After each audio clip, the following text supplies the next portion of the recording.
Los Angeles, 1947. The City of Angels. A place where dreams come to die. On a cold January morning, the Hollywood illusion was shattered. A young woman was found in a vacant lot, severed in two, drained of blood, and carved with a chilling, permanent smile. It wasn't just a murder. It was a macabre masterpiece. Who was she? And who was the monster that walked away into the shadows? Welcome to the Giang Files. Lock your doors.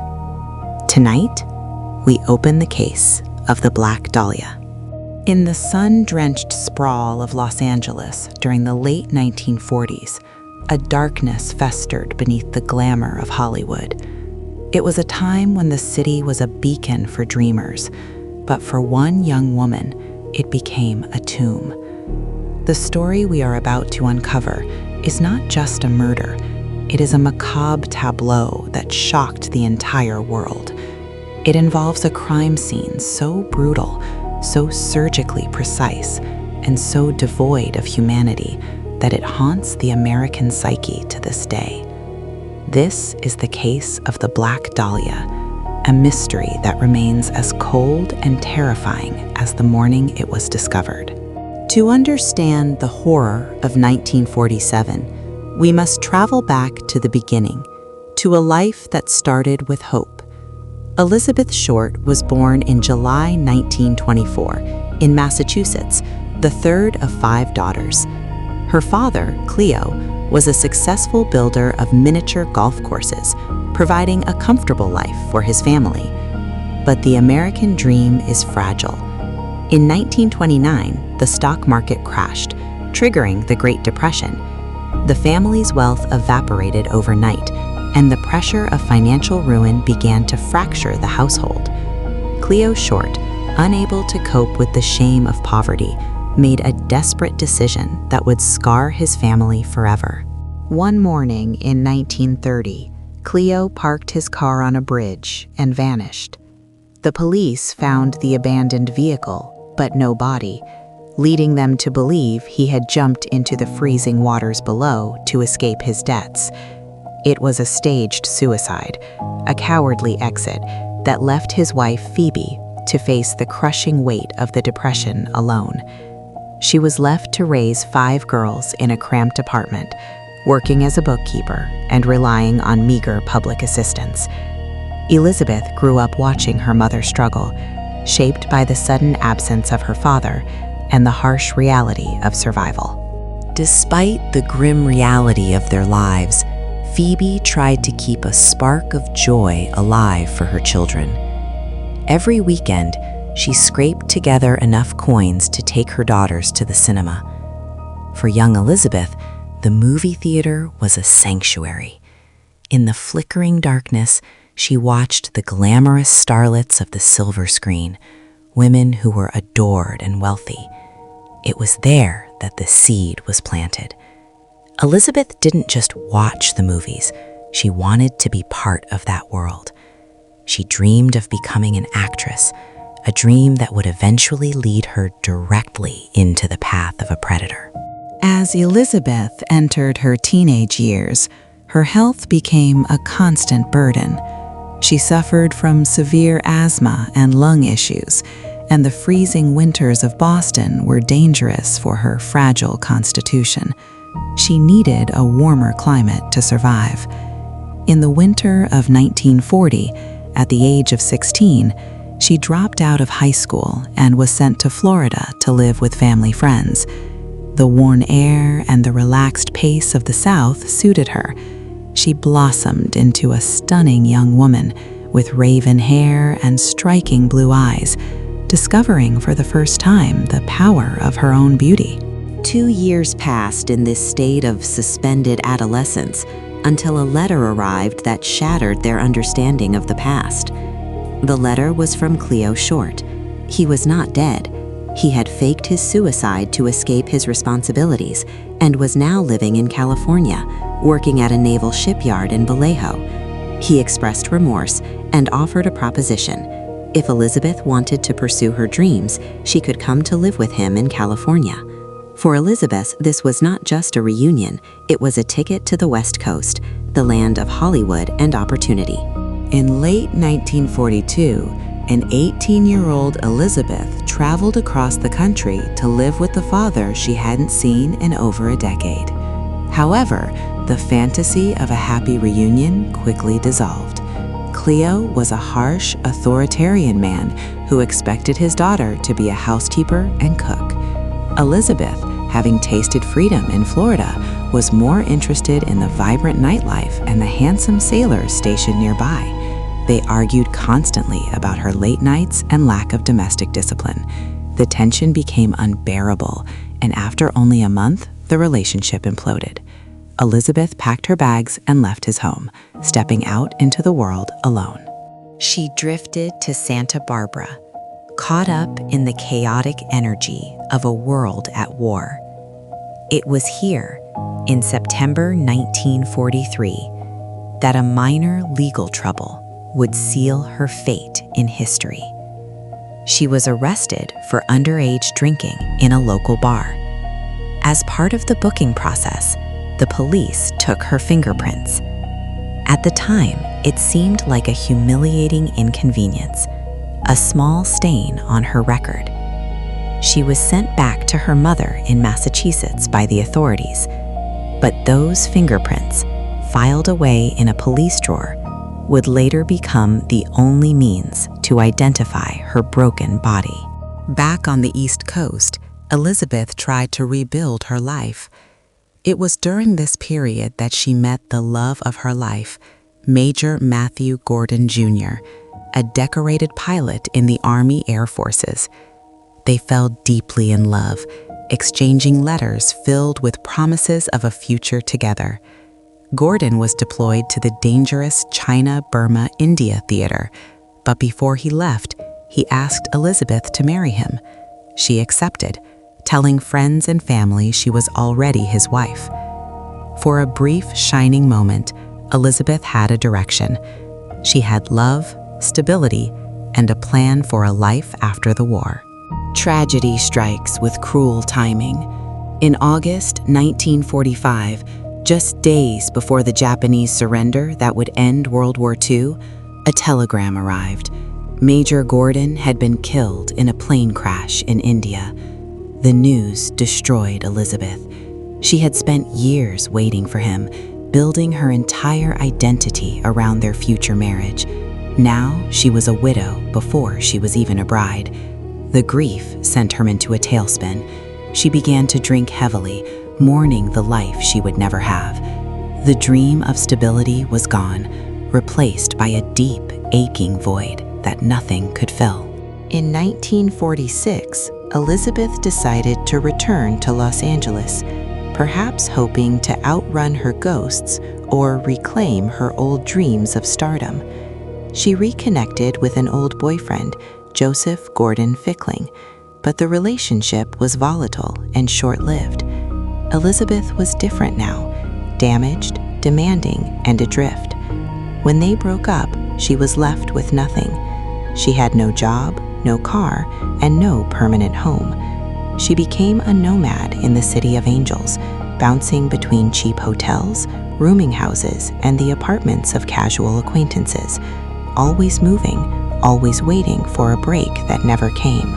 She survived on the fringes of Hollywood society. To pay for food and rent, she worked briefly as a waitress, but mostly she relied on the kindness and expectations of men. She frequented the nightclubs on the Sunset Strip, dressed in her signature black suits, often with a dahlia flower in her hair. But behind the stylish facade, she was desperate. She was perpetually broke, pawning her clothes to pay for a night's lodging. There were rumors she compromised herself to survive, selling her company for a meal or a bed, slipping through the cracks of a city that devoured vulnerable women. In early January 1947, She went on a short trip to San Diego with a married salesman named Robert Red Manley. He was kind to her, offering a few days of respite from her chaotic life in LA. On January 9th, Manley drove her back to Los Angeles. He dropped her off at the Biltmore Hotel downtown, where she claimed she was meeting her sister. It was a lie. Manley watched her walk into the lobby, and that was the last confirmed sighting of Elizabeth Short. She walked into the hotel and vanished into the gray fog of history. For the next 6 days, Elizabeth Short simply ceased to exist. No one reported her missing because she had no one to answer to. She was a ghost in the machine of the city. During this missing week, she was somewhere in Los Angeles, likely held against her will. The terror she endured during those days is unimaginable.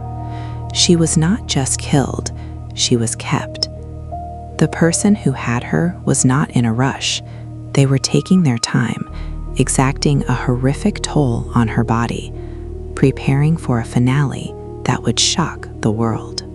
On the morning of January 15th, 1947, a housewife named Betty Bersinger was walking with her 3-year-old daughter along Norton Avenue in Leimert Park. It was a cool, damp morning.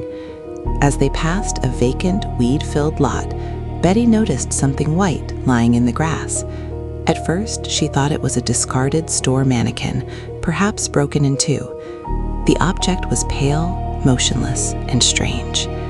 Curiosity drew her closer, but as the details sharpened, curiosity turned to primal horror. It was not a mannequin.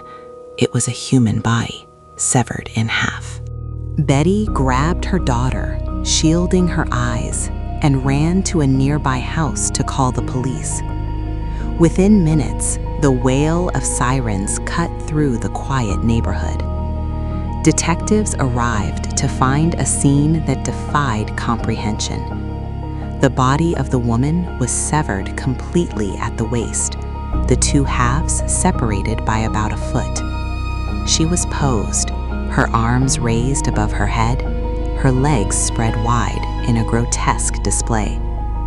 Most chillingly, the body had been drained of blood. There was no gore on the grass. She had been killed and drained elsewhere, then scrubbed clean before being dumped here. The brutality inflicted upon her was sadistic. Her face had been slashed from the corners of her mouth toward her ears, creating a permanent, ghastly grin known as the Glasgow smile. Her wrists and ankles showed deep rope burns, indicating she had been bound and tortured for a significant time while still alive. The killer had washed her hair and body, removing almost all forensic evidence. Nearby, detectives found empty cement sacks with traces of bloody water, likely used to transport the body segments. It was a calculated, cold-blooded exhibition of power and rage. The autopsy revealed even more horrific details. Elizabeth Short had been forced to eat human excrement before she died, a final act of humiliation. A tattoo of a rose on her thigh had been surgically cut away and inserted inside her body. The cause of death was determined to be hemorrhage and shock from the blows to her head and the slashing of her face. The coroner estimated she had died sometime on January 14th, meaning she had been alive and suffering for days after she disappeared.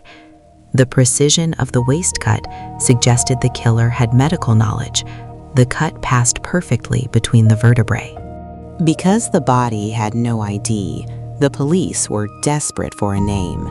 They utilized a primitive fax technology called sound photo to beam her fingerprints to the FBI in Washington. The match came back almost instantly, thanks to her arrest in Santa Barbara 4 years prior. The victim was identified as Elizabeth Short. The press pounced on the story with ravenous intensity. Reporters heard she wore black lace and dahlias, and they christened her the Black Dahlia, a noir nickname that transformed a tragic victim into a sensational legend. The city was gripped by fear and fascination. Police immediately tracked down Robert "Red" Manley, the last man to see her alive. He was brought in for intense interrogation. The police suspected the married salesman had snapped, but Manley was cooperative. He passed multiple polygraph tests and had a verified alibi for the days Elizabeth was missing and the night of the murder. He was a man who had made a mistake by cheating on his wife, but he was not a butcher. Manley was cleared, leaving the detectives with a corpse, a nickname, and absolutely no leads. Then the killer began to taunt them. On January 21, the Los Angeles Examiner received a suspicious envelope. The address was composed of letters cut from newspaper headlines.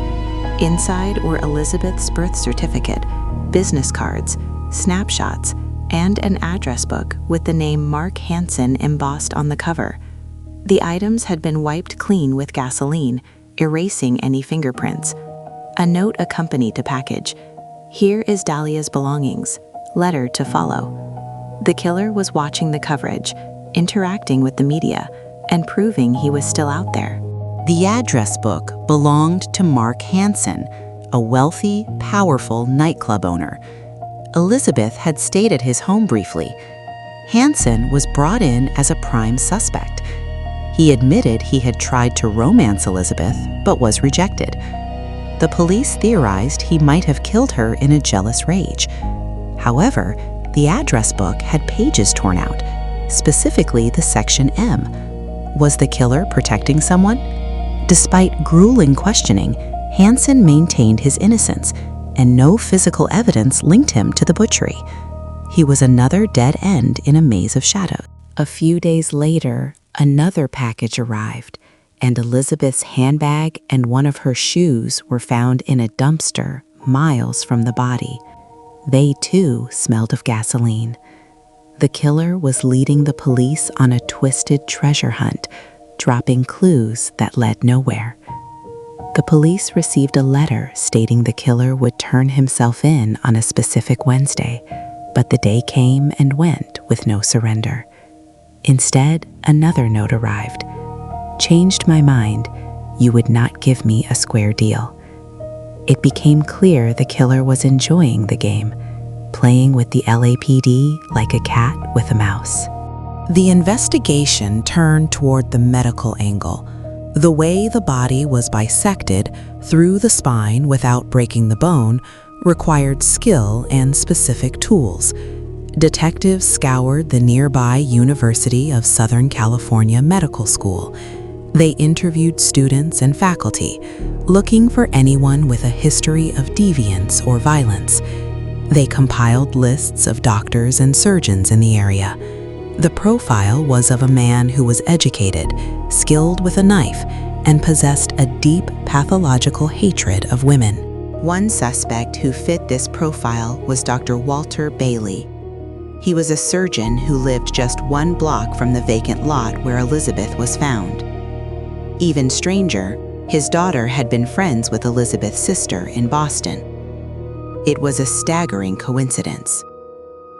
Bailey specialized in hysterectomies and had a history of mental instability. However, Bailey was 67 years old and suffering from a degenerative brain disease at the time. He died in early 1948, taking any secrets he had to the grave.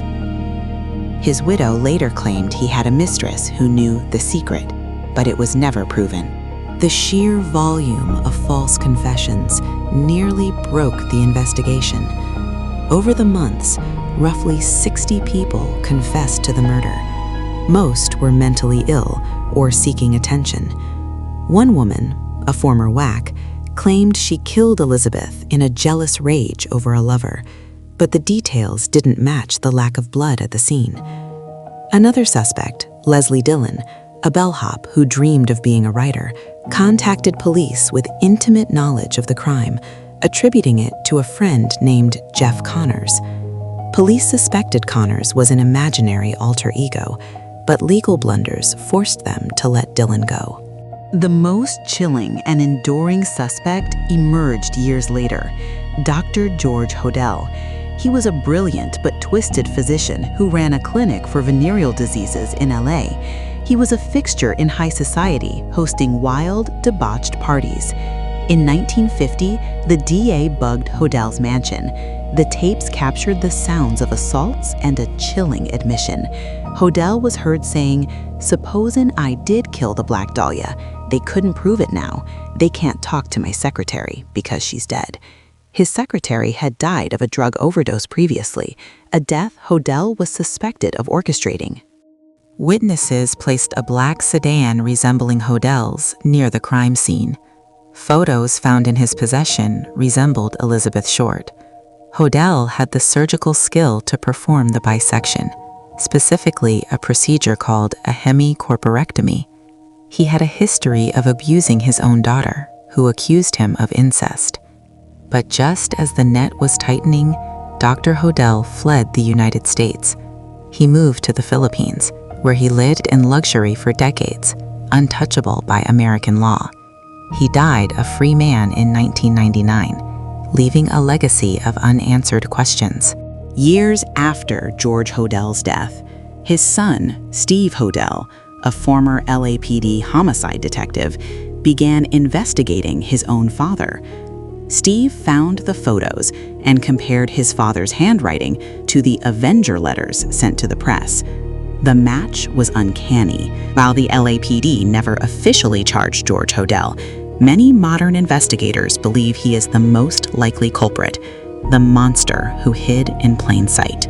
The case of the Black Dahlia remains officially unsolved. It is the most famous cold case in Los Angeles history. Over 750 officers worked the case, interviewing thousands of people, yet the killer walked free. The evidence was mishandled, the media turned the investigation into a circus, and the passage of time has eroded the truth. The file remains open, gathering dust in the archives, a testament to the failure of justice. The mystery has spawned countless books and movies, but the reality is far grimmer than fiction. Ultimately, we must remember that behind the sensational nickname and the gruesome photos was a human being. Elizabeth Short was a young woman who came to Hollywood with a heart full of dreams. She was a daughter, a sister, and a girl who just wanted to be loved. She sought stardom, and in a cruel twist of irony, she achieved immortality not through her talent, but through her tragedy. Her life was cut short by a darkness she never saw coming, a victim of a city that promises heaven but can deliver hell. Elizabeth was a casualty of a chaotic post-war society where transient souls drifted through the cracks. Her story is a heartbreaking reminder of the vulnerability of those who seek connection in a cold world. She was lonely, she was trusting, and she was taken advantage of by a predator who saw her not as a person, but as an object to be used and discarded. The image of the Black Dahlia overshadows the reality of Elizabeth, the girl who loved movies and wrote letters to her mother. As we conclude this story, the vacant lot on Norton Avenue is now a neighborhood like any other. The grass has grown over the blood-soaked earth, but the atmosphere of that January morning lingers in the history of Los Angeles. The Black Dahlia Taste stands as a stark reminder of the evil that exists in the shadows, the monsters that wear human faces. It forces us to confront the uncomfortable truth that sometimes the bad guys get away, and justice is just another dream that dies in the city of angels. The video ends here, but the story of Elizabeth Short continues to echo through the decades. It serves as a warning and a memorial. We tell her story not to glorify the violence, but to ensure that the girl behind the headline is never forgotten. Rest in peace, Elizabeth Short. May you find in death the peace that eluded you in life. Goodbye. What are your thoughts on the conclusion of this case? Leave your theories in the comments below. I'd love to hear your opinions. Don't forget to like and subscribe to support the channel. See you in the next case file. Goodbye and stay safe.